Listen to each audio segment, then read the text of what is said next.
Bonjour, alors aujourd'hui on va voir la dernière partie de l'étude de Matteo Carcassi. Donc c'est les trois dernières lignes du morceau. Alors, si je rappelle la ligne qui venait juste avant ça, c'était comme le début du morceau, hein, on partait note pour note la même chose.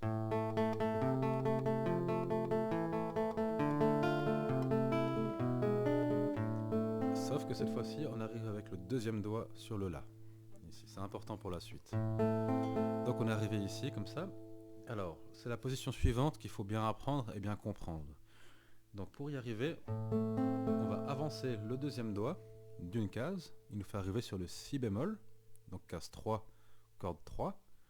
Et on va poser le Ré qui se trouve sur la cinquième case, cinquième corde, hein, avec ce troisième doigt, avec le quatrième doigt, pardon. Donc on est ici. Donc on a avancé le deuxième doigt et on a posé le Ré. Tout de suite après, ce qui vient, c'est le premier doigt qui vient se poser sur le Fa de la case 3, corde 4. Donc je répète, on est ici, on vient chercher le Ré, on a déjà le Si bémol et on pose le Fa. Une fois qu'on a cette position, donc avec le Ré, le Fa et le Si bémol, ben on peut continuer. Après on recule d'une case, le 1, hein, qui arrive sur le Mi, et on rajoute le Do dièse, case 2, corde 2. Voilà, toute cette mesure elle est jouée avec P-I-M-I à la main droite. Je répète un peu, on était arrivé donc sur le La et Do, avec le deuxième doigt sur le La. On avance, deux fois ça, on recule. Voilà. Sur la mesure suivante, il y a un truc. J'utilise pas les doigts qui sont marqués sur la partition, j'utilise d'autres doigts. Je garde encore une fois le doigt sur le La. Si on garde le doigt sur le La, le deuxième, toute la mesure, ça simplifie beaucoup, je trouve. Donc, on a d'abord le Fa, La, Ré. Fa, case 3, corde 4. Le La, on le connaît maintenant. Et le Ré, case 3, corde 2. Après, on garde donc le La. Et on vient chercher le Do dièse, case 4, corde 5. Avec le quatrième doigt. Après, on lâche ce Do dièse et on vient prendre le Fa, case 1, corde 1. Et le premier doigt il se déplace directement sur le Mi, case 2, corde 4. Voilà, je vais répéter cette mesure.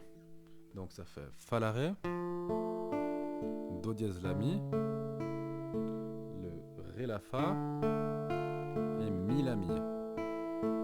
Bien sûr, avec la main droite, il faut toujours être cohérent, c'est-à-dire avoir l'index sur la troisième corde, le majeur sur la deuxième et l'annulaire sur la première.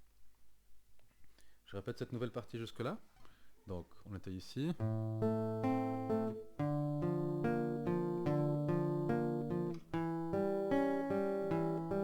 on garde le La.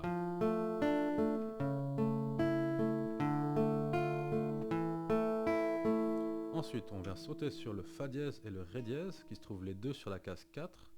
Le Fa dièse sur la quatrième corde et le Ré dièse sur la deuxième. Et on retrouve notre trémolo. Là, on garde le Ré dièse et on va chercher le La. Et on recule d'une case pour prendre le Sol dièse. On prend le Mi et le Ré bécard. Et on prend le La et le Do. Donc plutôt avec le troisième doigt, le La et le Do. Comme ça, on forme l'accord de La mineur, comme encore une fois. Et en plus, c'est pratique parce qu'on peut garder le Mi pour la suite. Là, on a le Mi. Maintenant, je prends le Fa et le La avec le troisième doigt et le deuxième doigt. Contrairement à ce qui est marqué, hein. Et je peux garder le La encore une fois et prendre le Do à la basse et le Do à l'aigu. Voilà. Je répète toute la ligne, ça fait comme ça.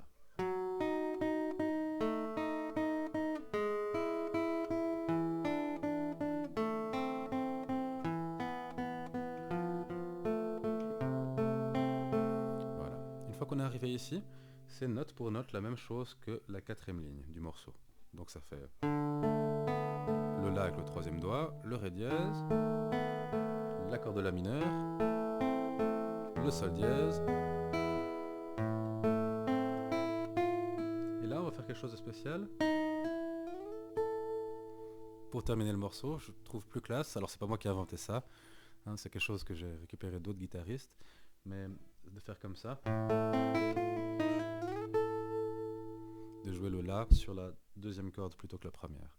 Alors comment ça marche? On fait la même chose qu'avant, on a le La et le Do ici. On fait le lié, on va chercher le Ré dièse avec le troisième, on fait un lié ici avec le quatrième doigt, et on glisse jusqu'à la case 10, corde 2, donc le La.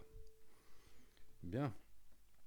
Alors je crois qu'on a tout dit là-dessus. Maintenant je vais rejouer cette partie une dernière fois. Et depuis donc 4 lignes avant la fin, comme ça c'est plus facile pour enchaîner.